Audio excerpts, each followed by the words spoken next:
with me another Wednesday, another amazing time to spend together in another episode of the new podcast series called Everything You Wanted to Know About Dogs, but you didn't have whom to ask.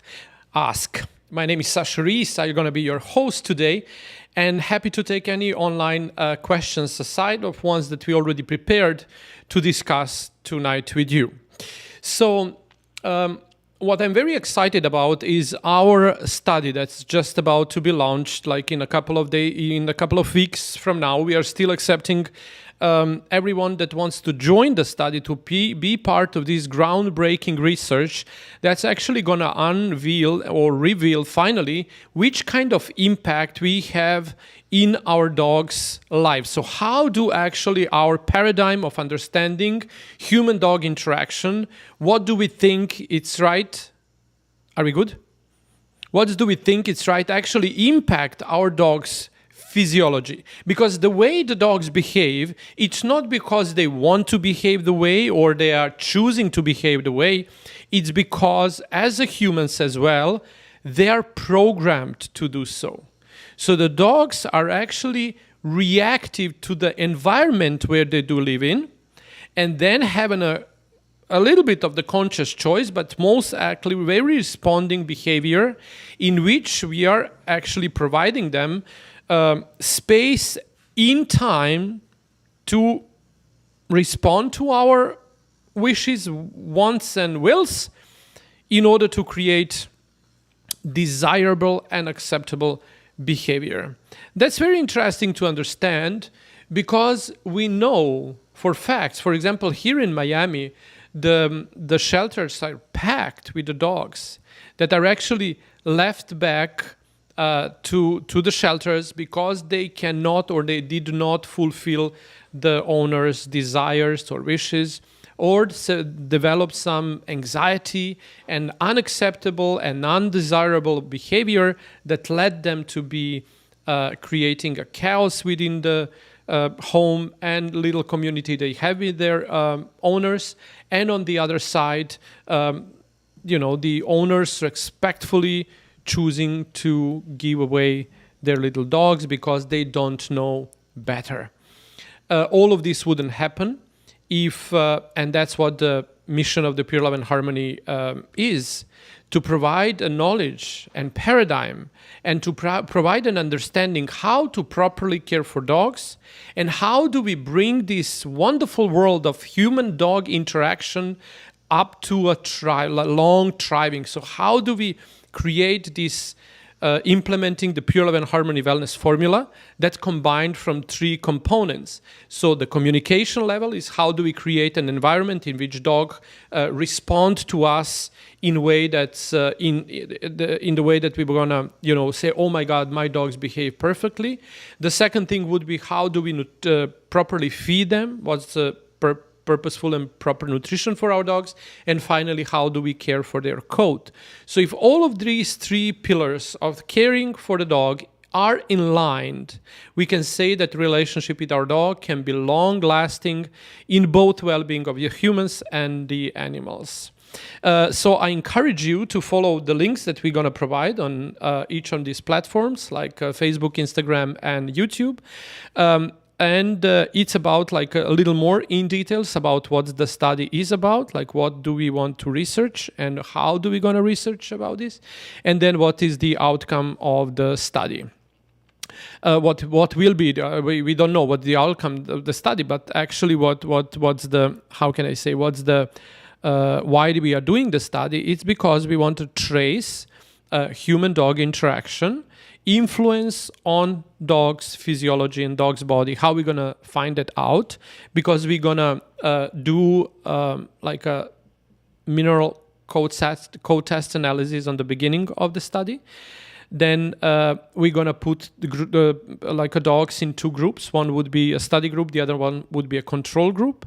And the study group going to undergo the Pure Love and Harmony harmonic bonding program that's going to alleviate anxiety and all kind of behavior problems that you might face at this point as a challenge. And then in time to come, after 150 days of the beginning of the study, the study group gonna undergo the program, and then we will later on, like 150 days after that, take another sample of the fur, and we actually assume that there will be a physiological change that will be traced and tracked within a mineral coat analysis. Why is that important? Because the mineral coat analysis can give us a very important data that we can actually connect with the level of the activity of the thyroid gland. Why? Because the level of the ratios of the mineral can be traced. And if the ratios are well, the thyroid operates well. And the thyroid gland is actually in the direct influence of the stress provided. That can be actually reason why the dogs have always this active way of guard, always in this like a survival mode, like a chronic stress, what actually turns adrenaline and cortisol level to be high, constantly released. And then on the other side, that's in contrary, triggers the lower activity of the thyroid gland. So all of this is very connected. And what we want to trace is actually to see how can we directly impact the dog physiology by implementing a harmonic bonding with your dog. So if you have any problems, any challenges or behavior challenges, you can join us in this study. We'll do the testing before and after study, and we'll provide you with a very comprehensive guide of how to develop the harmonic bonding with your dog. And all of this will be, of course, free of charge, because we want to bring this knowledge to the general public. So actually, we invest a lot of time and money in this study because we want to bring this new paradigm into a human-dog relationship. And now you can ask us questions on every platform, and I thank you for your interaction with this. But we already had some questions coming in as we announced that today I'm gonna answer some questions to our community. How much does a dog that weighs? How much does a dog that weighs 55 pounds 55 pounds eat during the day? eat during the day? So so this is very important. The question is that we should always cook for our dogs. I know that a lot of you will hear this, I don't know, will it have enough nutrients? I don't know, will it have a right way? Will it have this or will it have that? Or should I feed my dog raw? I dedicated my life to dogs, and I was dealing and caring for some of the world's best show dogs. And in time when I was doing that, I was always cooking for them. And those dogs were in perfect health, perfect like a physical and mental health, performing wonderfully on the shows. The show travelings and the showground and all of those exposure can be very stressful to an animal that are not very calm and peaceful and very good related to their handlers, like to their owners.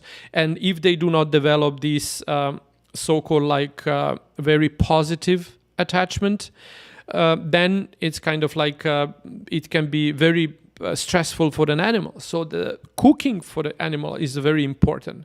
Why the raw diet is actually not representing the right or the kibble. Of course, let's say kibble is far away. Kibble is a concentrate. How you say concentrate? The kibble is a fake food. It's kind of like the kibble is the worst way to feed your dog is a kibble, because the kibble is an industry. The kibble is the well-profited, organized industry of the corporations that sell the food that sell the food that's for sale, but that food is not to be purchased and to be fed. Your dog shouldn't eat that. So that food. livestock concentrate. So my mom used to work in that factory, and she was one of the formulators of the food for the cows, for the high milking cows. And I do understand how this world operates. So, and it still remains one of the most profitable industries within the pet space. The pet space worth of pet space is around $250 billion a year at present, and 80% of that money goes to a veterinarian and the food industry. So those two are very much connected. And if you don't know why is that, then you just track the numbers, track trace the numbers of the money, trace where money goes, and then see how do you contribute to. And then on the other side, the cancer is raising within the dog's population, and two things can benefit to that: nutrition and stress. And both of those things are the people are empowered of both of those things. To reduce the stress to animal, we need to know how to communicate with them. In order to reduce the food stress, we need to know what the dogs are actually eating. I was for a while. I was very much kind of like how can I say that, advocate for the raw feeding. But very fastly you understand that actually raw feeding is giving a good results on the beginning, but then as we go deeper into feeding raw, we are seeing much more difficulties and much more challenges to overcome. The raw food diet is for the dogs is actually eliminatory diet, if I can say so. Is that right? So you eliminate when you switch from the kibbles to the raw food diet. What happens is that you have this immediate release of the dogs not getting all of this poisonous food that was coming into a dogs through the kibbles. All of these additives and preservatives and smells and tastes and colors and everything that makes a dog be addicted to the food.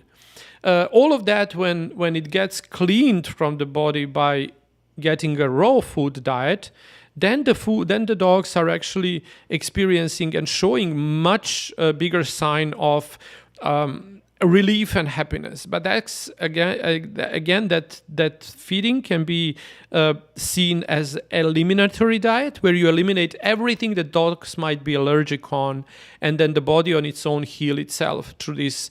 But then the raw feeding movement kind of like faced itself a lot of challenges themselves as well. And then you see all of these, toppers and add-ons and bacterias and cow milks and goat milks and probiotic, postbiotic, all kind of additives now you need to add suddenly on the raw food diet in order to make it thrive. And then you have a right way to feed your dogs, what's called cooked food. It can be gently cooked, it can be like overcooked, whatever you do to the dogs, it's actually the right way of feeding dogs. Because in order to understand like which food is best for your dog, you need to understand and answer the question, who is the dog? What is the dog? And then the raw food diet, it says the dog is ancestor of the dog is a wolf, and we should teach and we should apply all we know about the dog, like a wolf nutrition and way, how do they hunt and eat and things like that, and then provide our dogs the same environment for that. But that's actually far away from truth, unfortunately. You just need to track the life, the evolution of the wolf, to see that evolution of the wolf actually happened in the way of the transformation of the dog's intestine way of intestine and hormonic balance of the diet that the dogs are able to eat. So since the dog adapted themselves and depend on the human food, leftovers of the human foods, then the dogs are actually developed themselves to become an omnivores, not a carnivores. So if you mistreat all of these two things, then you will see actually that if you consider the dog as a carnivore, then you will feed your dog meat. But if you feed your dog only meat, then you will see all of this lacking that will start showing up in their life very soon. On the other hand, we did a very comprehensive and research in India. And that research showed that a lot of villages where you don't have actually meat, the people don't eat meat and the people are just kind of, there is no meat. But there is a villages where the dogs still live in those villages eating the leftovers of the families that are there. And it's not a meat. It's a fermented food like a brown rice and rice, but not rice and brown rice. It's a fermented way of all of those dogs and little milk and sometime pannier and whatever is left from those tables of the families, without spices, of course, because sometimes the spices do go through this process of fermentation, turning themselves into something else that they were not before they were put together and went through the process of fermentation. So from that end, we do need to understand that dogs continue the evolution, adapting themselves to living next to humans. And that means that leftovers of the human food are the best way to feed your dog. I don't say that this food that we are eating today, that's very dangerous, even for us, and also for the dogs that have much less life circle than humans, and the way of their metabolism lasting, the best way to feed them is to cook for them. So there is a significant formula that we came up with, and it's very simple, it's very easy to follow. It's a 2-1-1-2 actually formula. It's a combined of vegetables, of the fruits, and the organ meat. Put them together, cook them gently or cook them as you prefer. That's the most important thing, that you cook for your dog as you prefer. You can do that, and you can put that in a way that you cook from them. What do you choose? There is a list on all of our platforms on our webpage. You have a list of the essentials, fruits and veggies and the meats that the dog are very happily and easily digest and eat. On that list is no grains, on that list is no rice, on that list is nothing that's actually bad for the humans as well. So when we put all of these things together and we cook, for example, once in 10 days, you need 1 hour to chop all of that if you have a big dog, and you maybe need an hour to cook it together, and you are able to feed that dog like for 10 days. So, and then to answer the question here, if you want to calculate how much this dog of 55 pounds should eat, I would say that's 3% of his body weight. And if you calculate 3% of the body weight out of 55-pound dog, should be around... What is your formula for a kilogram or pounds? Whatever. It's 3%, it's 3% of whatever, however you weigh it.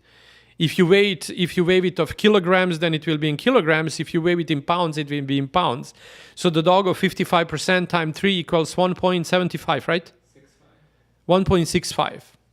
1.65 pound a day food should be eaten by the dog. Of course, that's a big dog, and it's a big amount of the food, and you can give it to a dog once a day, ideally.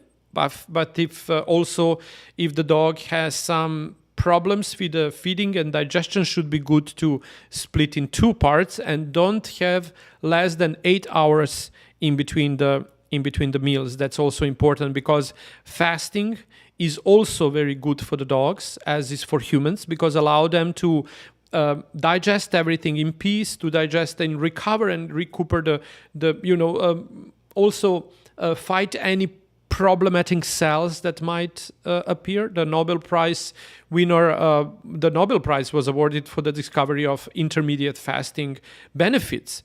And the dogs in nature wouldn't eat like every day. They would fight for the food, they would protect the food and things like that. But if they are not fed by the people, they wouldn't eat every day. They would just eat once in a while, because they have a completely different way of feeling hunger and coping with hunger than us. They do not eat compulsively. They do not eat emotionally, if in proper environment. So that's also, again, foundation of the human-dog relationship is a communication, the behavior of the dog and behavior. Actually, the behavior of the dog is triggered by the behavior of the humans.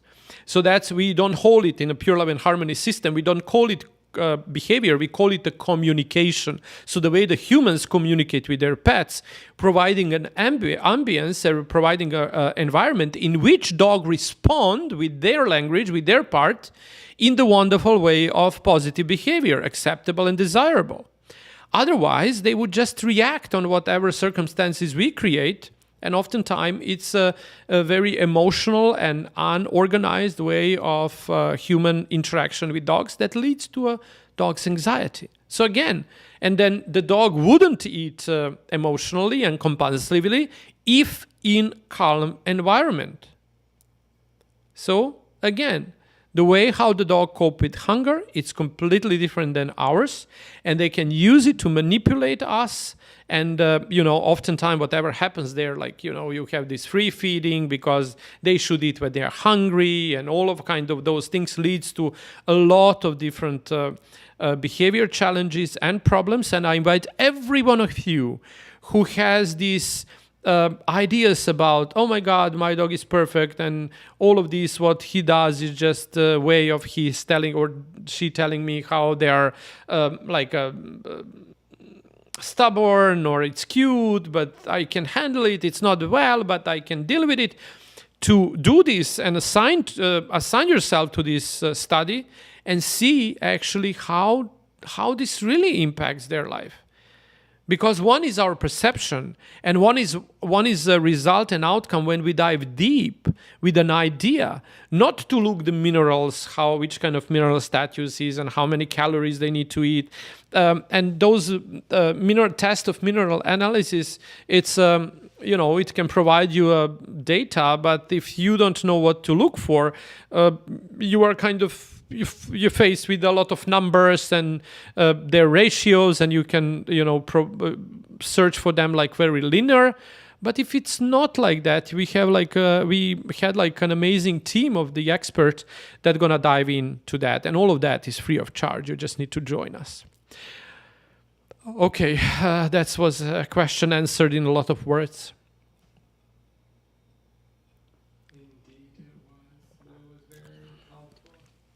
Okay, so what do we have else? I can answer that little dog about the paws. About there was a lady telling that there is a should I put any balm or should I take any any cream or moist on my oil on my dog's pads. So dog pads are very rough, are very strong and unpleasant to pet. But there is a reason for that. That is the way they should be like, because they are protective. They are very much so. That's the way how the dog communicate with humans, not with humans. How the dogs, walk on their 4 feet, and very important is how they keep their balance. That's why the hygiene of the proper care for the pets should include only trimming the hair. And for the certain breed, it can be shaved. For the other breeds, should be like maintained with the scissors, like only like a gentle cut, and maintaining the size of the nails. If you put anything on the paws and on the pads, actually, it's gonna make them soft. That's right, but that's gonna cause down the road much more possibilities for dogs to lose the balance, because instead of holding this paw tight, the moment the dogs step on their paws, this skin will lose its shape, because the skin is not hard anymore. On the other side, that skin is much more eligible for any injuries, because the dogs are walking on the concrete, the dogs are walking on the snow, the dogs are walking on any kind of surfaces that require them to have a protective layer. But the more they're gonna use it, more they're gonna develop the way right way to cope with the outside forces that they touch with their pads. So it's important when you see someone provide you. So that's the good way how you can like manage to separate good ones from the bad ones. When you see someone has the paw balm in their collection, they're not thinking about a dog. They're thinking about you. They provide you everything you want to buy because you want to have a better paws for your dog, no matter how bad that is for dog. And there is no blame for those companies that just want to make money on fulfilling your wishes that doesn't have nothing to do with the benefit and well-being of the dog. And that is should be a one more eye-opening idea of how do I care for my dog? Am I caring for my dog from my perspective, or I'm caring for the dog from the perspective of the well-being of the dog? That's where the most drama comes in this human-dog relationship. We are not of the same species. We have different needs. And those different needs are coming out from our different species' ability to interact with this world based on level of our consciousness. Are the dog conscious or not conscious? We can deliberate on that a lot. But we can't deliberate on that. Is there a difference in between human and dog consciousness? And if so, how big is the difference of the human and the dog consciousness? And then we can see how humans are actually maybe the most conscious creatures on this planet, completely lost in the environment they are offered to use and to shape. We are having this beautiful environment that we all live in, and we can shape it as much as we want, and what we choose to do with it. So that's why it's very difficult when you have these kind of answers and questions and all kind of, you always need to see what will benefit my dog. What will benefit my dog? Oftentimes, the emotional entanglement will prevent me from giving the right answer to this question. And that is why we want to bring in this study to finally shine the light of the objectivity.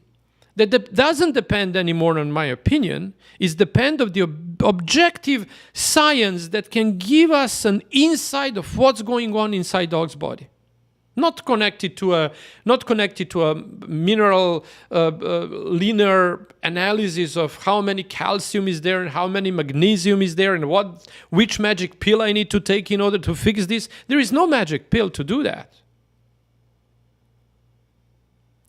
Everything starts with the communication, builds in the nutrition, and ends up with the coat care.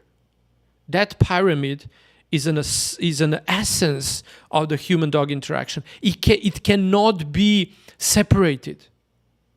Then nowadays, when you need, and that's what I try so hard to communicate to my associates, partners, friends, colleagues, and yet somehow I fail, for no matter what reason. No one believes me. Oh, no, it's kind of like people are not ready for that. How are we going to communicate that? We cannot do that. No one going to understand it. And then I end up alone, like surrounded by myself, my husband, my handful of partners, and more awakened doggy mom said, doggy, that's across the globe on this content and subject, because everything else they tried doesn't give an outcome and desirable results. It's not about the grooming. It's not about the nutrition. It's not about training and obedience. It's holistic approach. It's all in one. You cannot separate that. And you cannot delegate that. You cannot delegate the obedience training to some trainer and the communication skills of yours to your dog. You cannot delegate to some other one to do that. You cannot delegate nutrition to some factory to go there and, just produce the food for me, and I'm just gonna grab a bunch of some kibble, nibble something to give it to my dog. I'm just gonna give it there and then he can eat on his own will. It's not about the grooming to make you this perfect, beautiful, little fluffy thing that's going to remain beautiful, little and fluffy until it doesn't go outside into first rain. And it's going to remain a beautiful, little fluffy if it comes in your bed after that rain. And it will take you so much time to take care about that coat, because no groomer wanted to fulfill. The groomers are not taking the groomers doesn't care about the coat.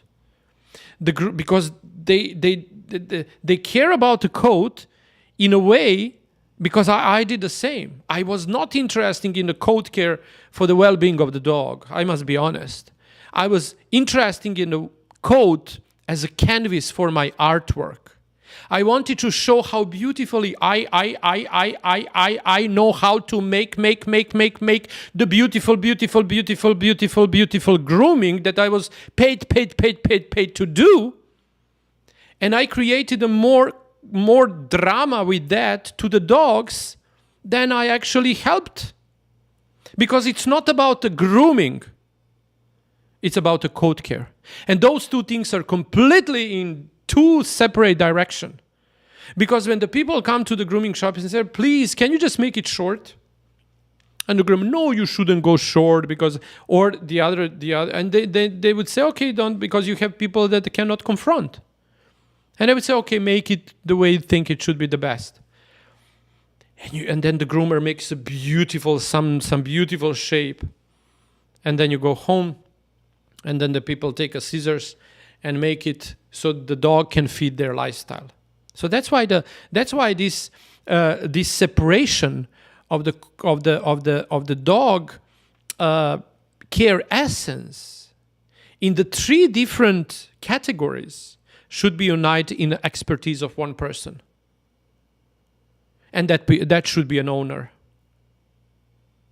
So if you have a dog, you have a responsibility to know a proper communication, to teach yourself a proper communication, to know about the proper nutrition, not to delegate it to someone else, and to know about the proper coat care.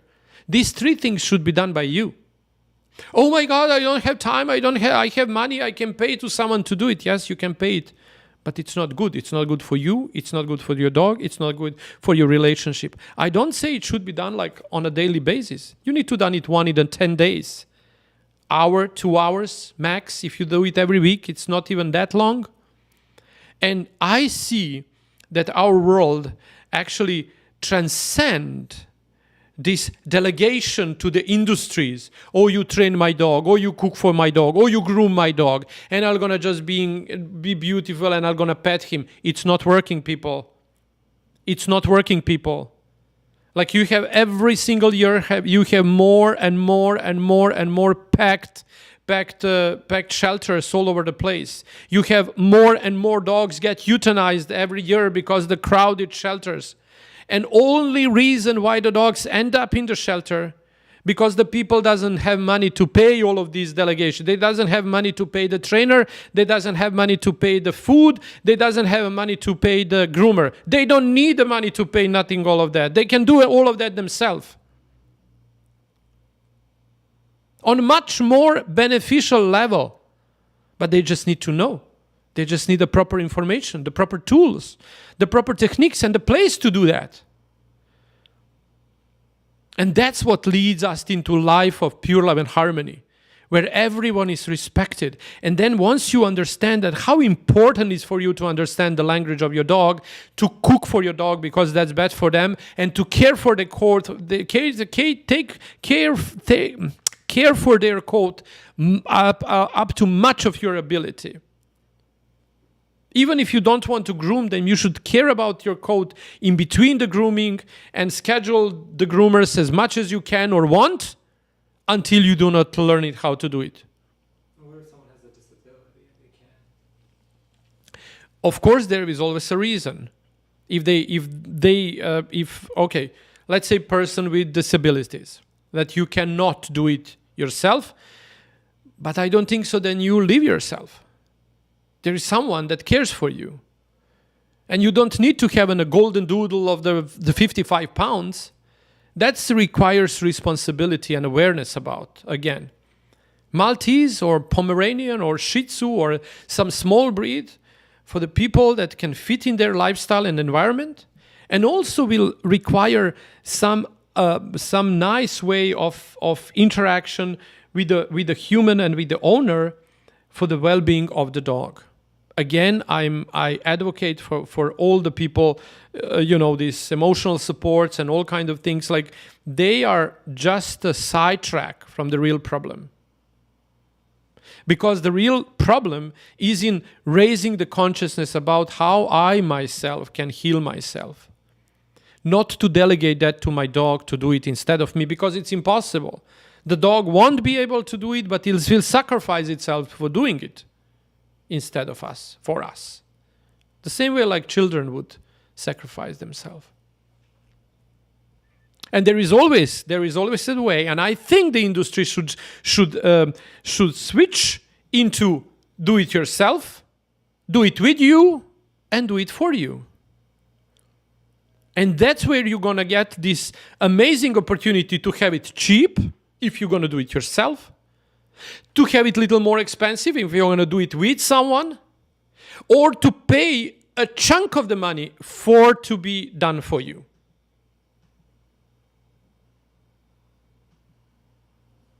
I guess that was the answer to the question. Why does my crazy dog follow me around? He's literally on every of my steps. How my dog Go to me. my dog is following me around. So you remember last time, why is my dog following me around? Because your dog doesn't trust you, and that's why they are so. Because that's insecure attachment to their owner, and they don't feel safe next to the owner, so that's why they need to know where the owner is every single second, every single time. And it's not about that they care about themselves and that they want to be close to the owner. What happened there is switch. What? The dog thinks that the owner is a baby, and the dog thinks that the dog need to protect the baby, the owner, and there the drama starts. And as you see last time when we had this analysis of that study, you can see it in some of our previous lives. I had that study that showed that dogs that follow their owners has 68% more chances to develop cancer. Why? Because of the stress level developed in their body, because they do not have a secure attachment towards their owner. It can be reversed, it can be replaced with a secure attachment by implementing rules and rituals, out of which I kind of talk on my webinars, podcasts, on my pureloveandharmony.com. You have a manual, you just fill up your name and email address, and you can get your manual for free. Follow those routine, and the dog gonna finally fall asleep.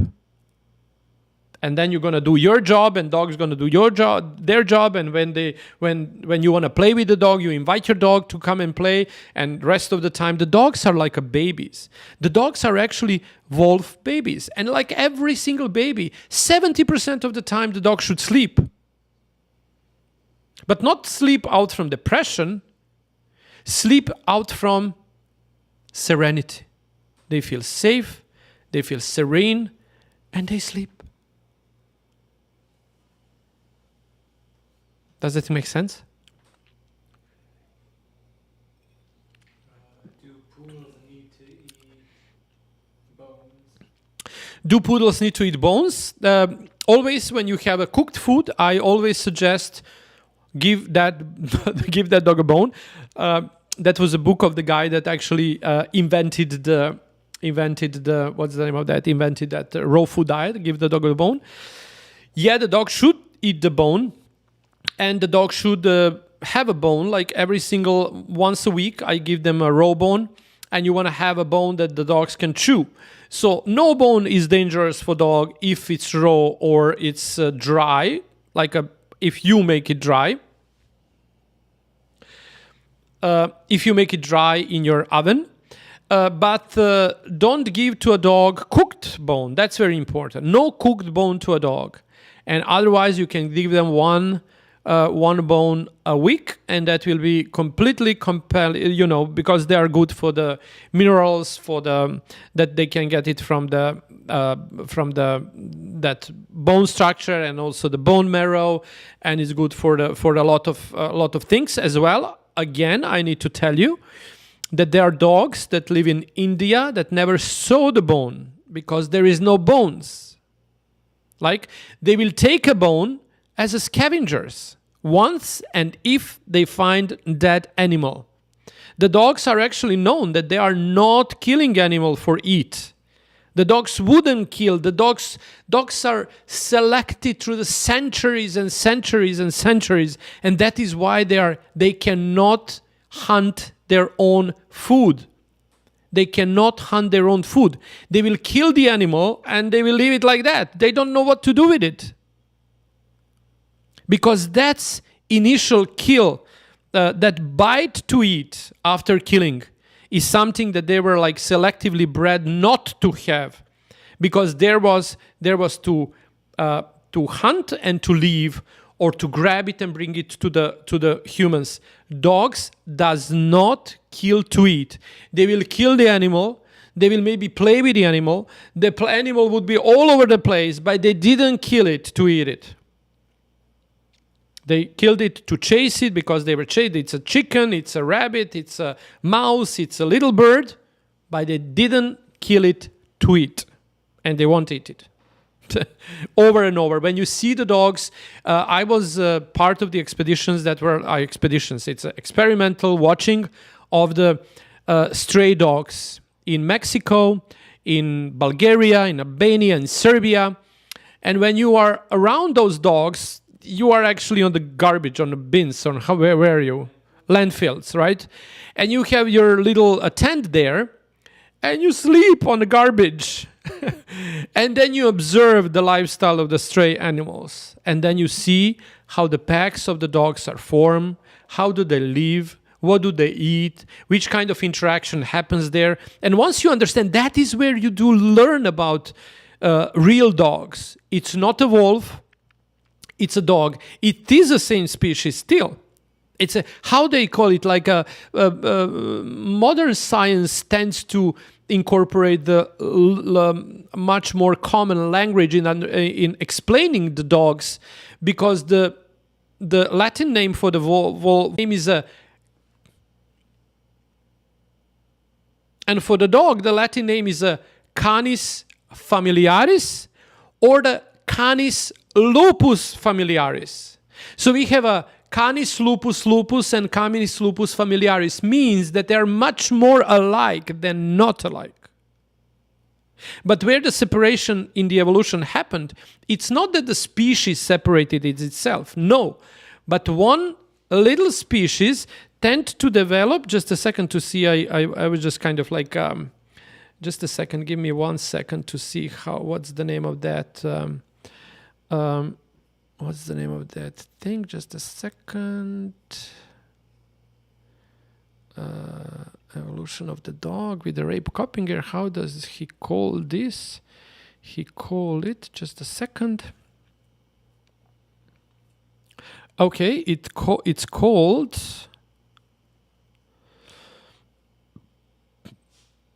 neoteny.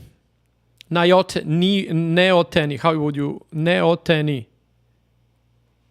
Can you see how that would be pronounced? Find what it says. And it says it is in a context of biology and developmental science, neoteny, I guess, refers to a concept and phenomenon, not a person. Neoteny y. Neoteny. Neoteny. Just see how they're going to pronounce it. Neoteny. Okay, neoteny would say, like an English translator, how it should be pronounced. And it said like neoteny is a phenomena of juvenile or infantile traits presented into adulthood in animals. It's a term used to describe the evolutionary process where the adult individuals retain a characteristic typical found in a younger of their species. So that, how did he say it? Neoteny is actually crucial for what in which evolution of the dogs happened. Part of the species developed neoteny, remained wolf puppies. So when we see dog of age of 10 and 11 and 15 and whatever, they are still acting according to this phenomena. And that's very important to know. They're not wolves, they're wolf puppies. And there you have an immediately, would the dogs eat raw food? No. Why? Because the wolf puppies does not eat raw food. How?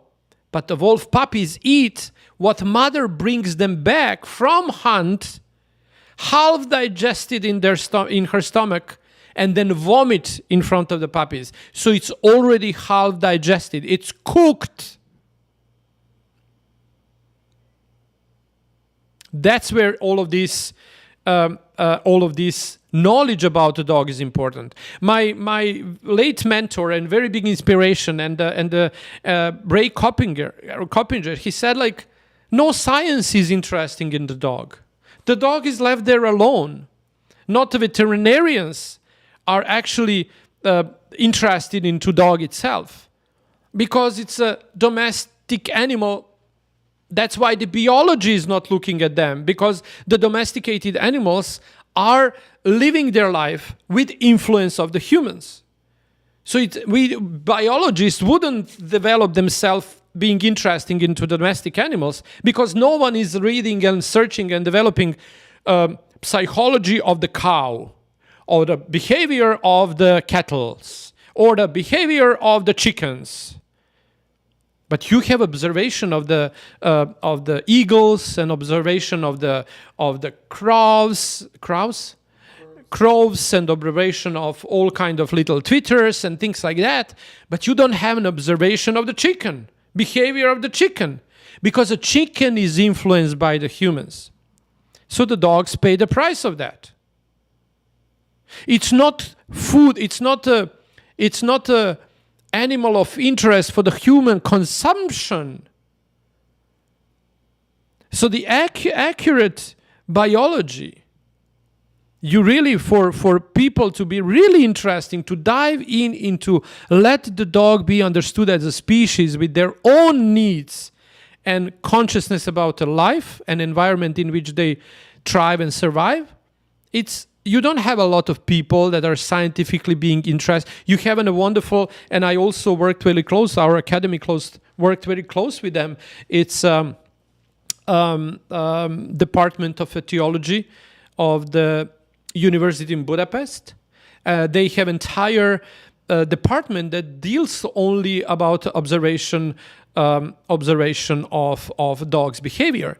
But why the dog's behavior is difficult to observe? Because it's happening under the influence of the humans.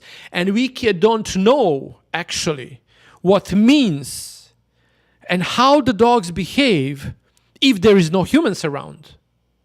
And then we had this wonderful scientist that was like, he was doing his job and he's just published his books and papers. He was like doing seminars as well, but he was just there to share the finding with the world without being too much interesting to influence the world on that. And his name is Ray Coppinger. And he was looking and observing dogs from Chile, Mexico, all kind of places where the dogs lives without influence of humans. And he also said, very interesting idea. He said like, there is maybe 1.5 billion dogs on this planet. And humans can have humans can have only access reproductive influence. So it means that once the dogs they breed and they have a physical ability to influence, 15%. So all the purebred dogs, all the dogs that are pets and that are working something and that are in the possession of the humans, including those dogs that are part of the urban ecosystem and they live as a part of the stray dogs on the streets of the places that are not as urban as downtown Miami or downtown New York. So the dogs cannot survive in that environment, or because wherever they move, they're going to be hit by the car. So in the little less urban settings, you will be able to see the dogs as an urban animals, like cats, pigeons, cockroaches, dogs. And if you want to really observe their behavior, you need to observe them without influence of the man. Because the soon humans influence the behavior of the dog, you lose the authenticity of the actual species behavior.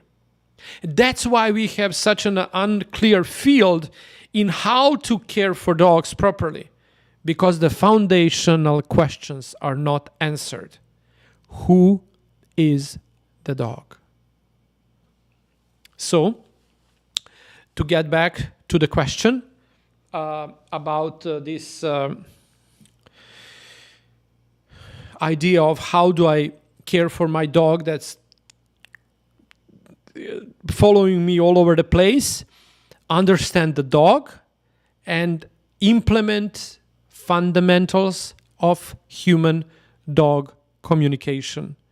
Provide the settings in which dog will respond by being settled in peace and provide us with the outcome of acceptable and desirable behavior.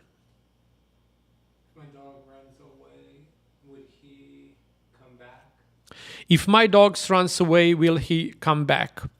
That's a good question. The question would be why the dog runs away. I always said to my dog, they never ran away from me, but it was like, if you think there is somewhere better place to live, you are free to go. So usually the dogs will always turn back if they do not got hit by the car, or if someone else doesn't adopt them, as there will be like abandoned animals. So oftentimes the dogs that are leaving home, often you need to again implement the rituals and start developing with your dog positive attachment. If the positive secure attachment, if developed, then the dog won't have need to go and mark the territory, protect the territory, and hunt or look for the food without you. So that's very important. And oftentimes the dogs also, there will be a trend of the dogs going out from the yard, the dogs running away from yard. It's because oftentimes they are not doing, they don't want to do toileting inside the yard, inside the place, inside their cave, whatever they claim the territory, they don't like to toilet there. So oftentimes you will see the dogs that are just running out from the house, from the yard, whenever it's possible, just to go to toilet, just to go pee and poo and then come back. So if you have that kind of dog, maybe it's good to provide him couple of short walks so the dog can pee and poo outside the home, outside the yard, outside the garden, so it does not get caught in this, I must pee and poo, but I don't want to do it here, because that's the dog's, that's the dog's settings for the home. So then they don't do that there. Is there any more? Can you give some advice on how many vitamins to give to a puppy who's a mutt? He eats a lot of kibble. Do we also need vitamins? Okay, first of all, if your dog eats kibbles, okay, what's the question? Do I need to give, how much minerals, vitamins and minerals I need to give to my puppy? That's mud like a how? You recommend? How much I recommend if the dog is eating kibbles? Would the giving supplements do something. Like, don't waste your money on supplements if you are feeding your dog kibbles, because you are damaging your dog's body much more than you can help with kibbles, with the supplements. So wait for the time to come when you will be able to cook for your dog. Once you will be able to cook for your dog, then you might want to think about implementing some rituals around supplementation if you think alike. I cannot support and I cannot give any advice in the context of encouraging you to keep feeding your dogs with kibbles. I'm sorry, just not kibbles. Any made food. Any food that's made in your behalf. It's wrong food. Huh? Even fresh food. No matter what, because one thing you don't know is what do they put inside there.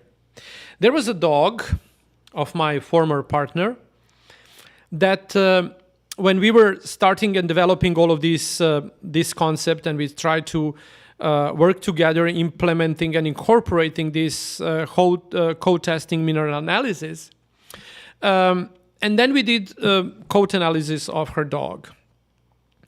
The results came back, and our scientist from Serbia, my big mentor and very good friend, was reading the results. And the first thing he came back with, if this dog is a vegetarian, on very poor vegetarian diet. And I said, I checked, of course I knew because we were very close at that time. So I checked, of course, I double checked. No, the dog was eating one of the high respectful, most popular home-cooked fresh food brand on market today. I won't tell the name of the brand out of those two that are competing for the first prize, but I guess it's the same. So you always need to track the money, and then you read a list of the ingredients, what are on there on that list. Read a list of the ingredients, and then go to the supermarket and see what's the price of those ingredients is to put them inside.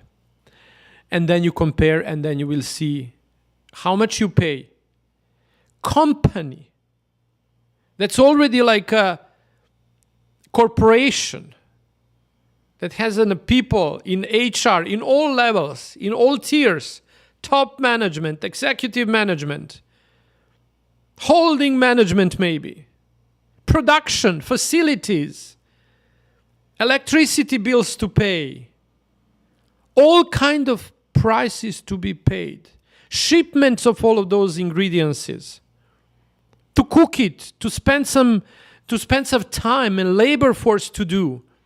How much money would be actually remaining for the actual ingredients there to satisfy the real need of the dog?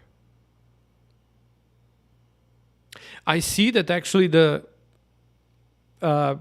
corporation cooked food is a new kibble. Because the greediness, maybe the ideal and the idea of the founders on the beginning was not like that. But once you sell yourself to hedge funds and to corporations, you are done. It's only profit that cares, nothing else and nothing less than that. My mother worked in that. I was raised in a factory that produced food for the animals, including food for dogs. The only thing that she couldn't sleep day and night is because she needed to provide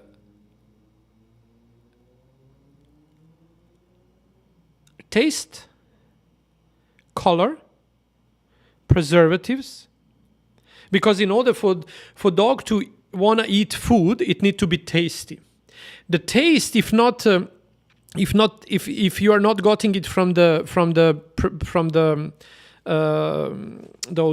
additives, taste additives, you can get it from the grease, from the fat. Fat is very tasty, especially if you process fat. You don't need to do that in your, and she didn't do it in her facility. They were buying it. They were buying a processed fat that was already a little bit burned, like overburned, overcooked, and then it gets that beautiful crusty, what we do when we do our steak, and then you sear it, and then you get that little crust. That all crust is not coming from the pure protein, that crust is coming from the fat. But once you put a fat inside the dog's food, you have another problem. That fat gonna go bad very soon. Spoil very fast. So you need to now add a preservative to prevent spoiling. And that's where the drama of the dog's problem starts. In the preservatives, into colors.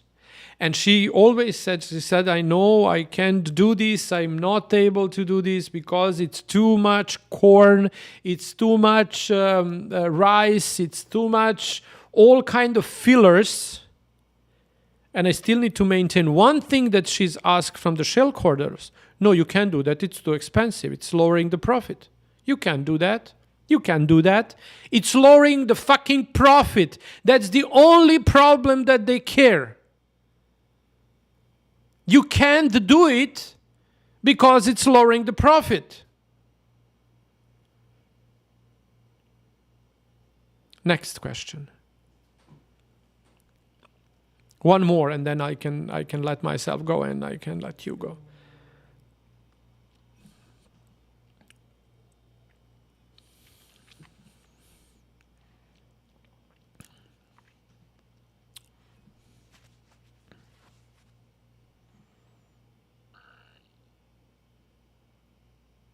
How to get rid of the tear stains?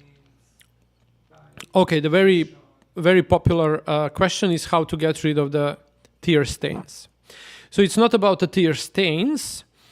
The tear stains are actually on the tears, and they have so the dog cries. There is a reason why the dog cries, and that's again. So the tear problem, the tear stains problem, is a holistic problem.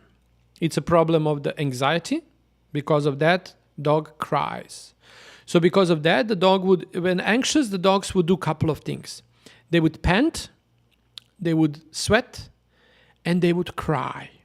So all kind of those things are helping dog cope with anxiety. Sometimes the dogs will be very quiet. They would show sign of very friendly way of behavior. Very desirable, very acceptable, but they would have a big stains under their eyes. So, on the other side, pH of those tears that are now flooding out from eyes is wrong, and it's not wrong, but it benefits very easily and very good. Now we have wet place out from tears. We have a higher temperature for the dogs. That's around 38. Can you check how much is that in Fahrenheit? And then once you have that, because the dogs has a little higher temperature than the humans, now that's hot, very nice hot. And if pH level of those tears is on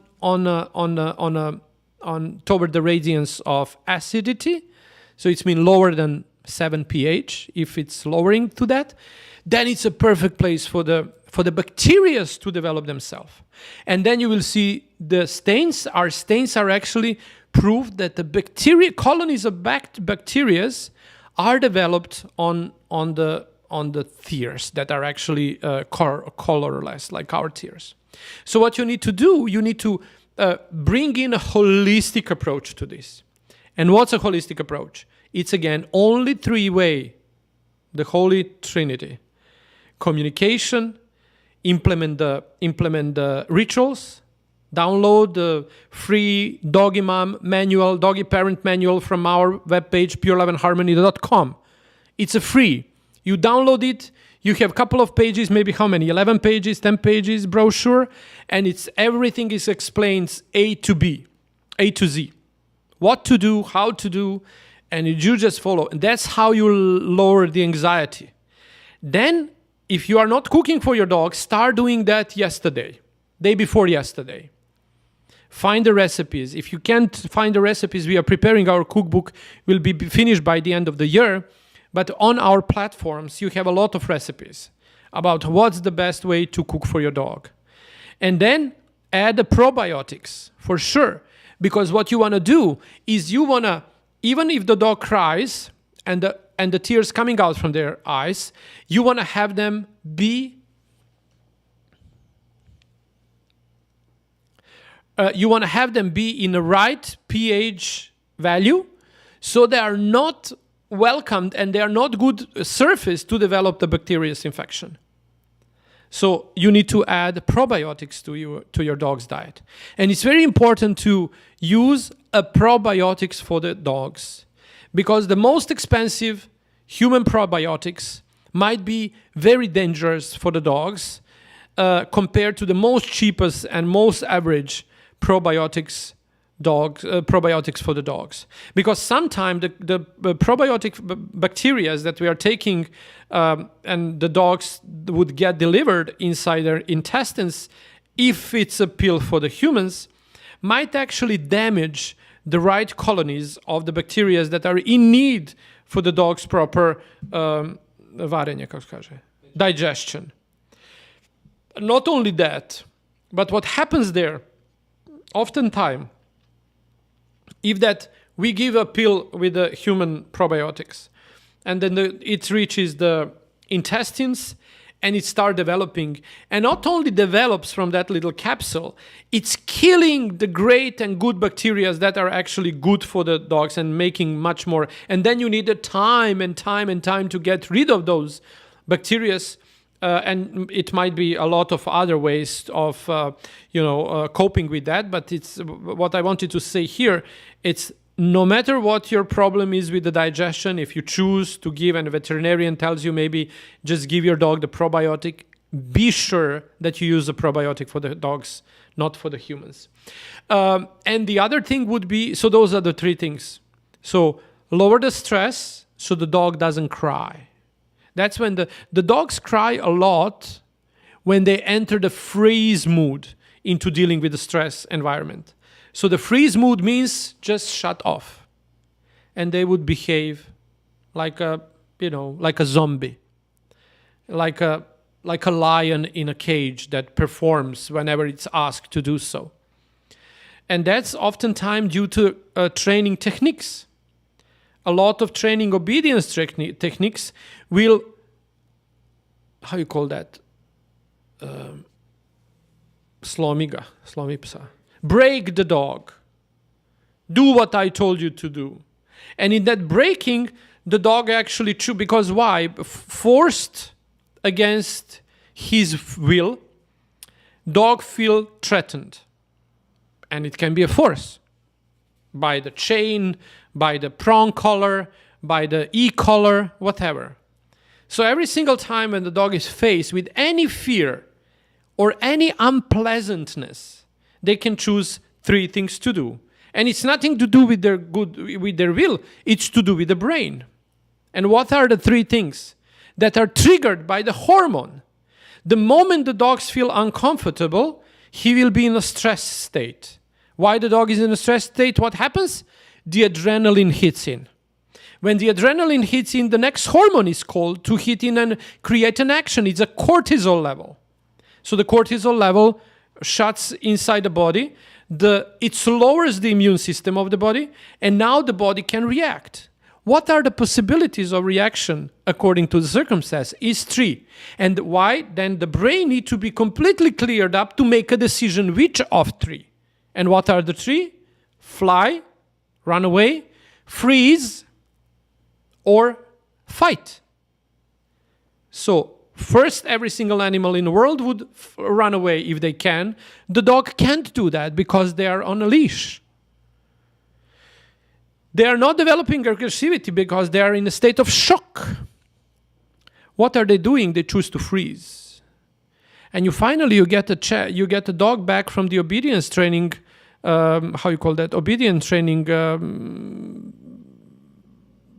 retreat, completely obedient and completely broken and completely freezed. But they will still behave and they will suffer within. And then you will see these tears coming out. They were crying. They would try to, if you would be very careful in analyzing their behavior, you will see that the dogs are actually not in their state of leisure time, but in a state of depression. And oftentimes it can be very easily mixed of two. So that's why I encourage, again, every one of you that has a dog, that want to see how the dog is within and is their behavior in accordance to what you think, to join us in this study that you can find a little more on the links that we provided through these platforms on our Facebook, in our Instagram. It will be in our link in bio, and in YouTube will be in comments. You just sign up for the study. It's free of charge, and we can do 2 times. It lasts like 150 days. And over the time, we're going to see how actually our doings or not doings impact their physiology. And we will be tracking that by the changes that are happening in their coat through the coat testing or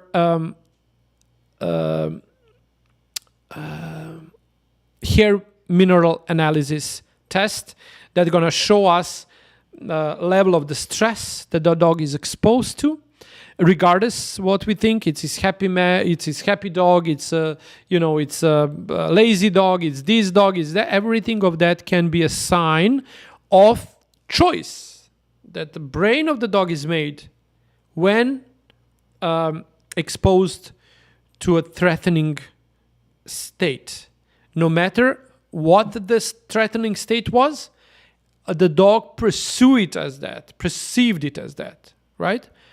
And when exposed to a potential threat and to fear, the dogs can but the brain, the control center in the brains, will choose something out of 3. Fly away, freeze where you are, or fight. The fight wouldn't be usual for the dogs to be chosen, especially if they're on a training. They don't choose usually fight. What they choose, if they are forced with the choking collar, with the prong collars, and with the e-collars, they're afraid of that. And they would choose not to obey. They would choose to freeze. And when you are in a state of constant freezing, it is a state of the constant stress. We would call it, in our life, trauma. Childhood, no, it's a freeze. You just don't do it. You just don't do nothing, right? And we would be probably, raised as a good kids, experience some sort of trauma in our childhood that we still carry on in age of 50. Why? Because actually part of us still got frozen in the time that doesn't exist anymore. So what's the therapy? No matter which level of the therapy you choose, you will always be taken back to a place where the event happened and observed from the distance. That we are grown up now and that we can care about us at this time, in this time and life and this, time and space. We don't need anymore that kind of support that we maybe needed at the time when the traumatic event happened. So that's where it's very important for the dogs to unveil those traumas as well, because a lot of traumas are hidden under those little beautiful eyes of our dogs, and mysteries, unsolved mysteries that are waiting to be unpacked.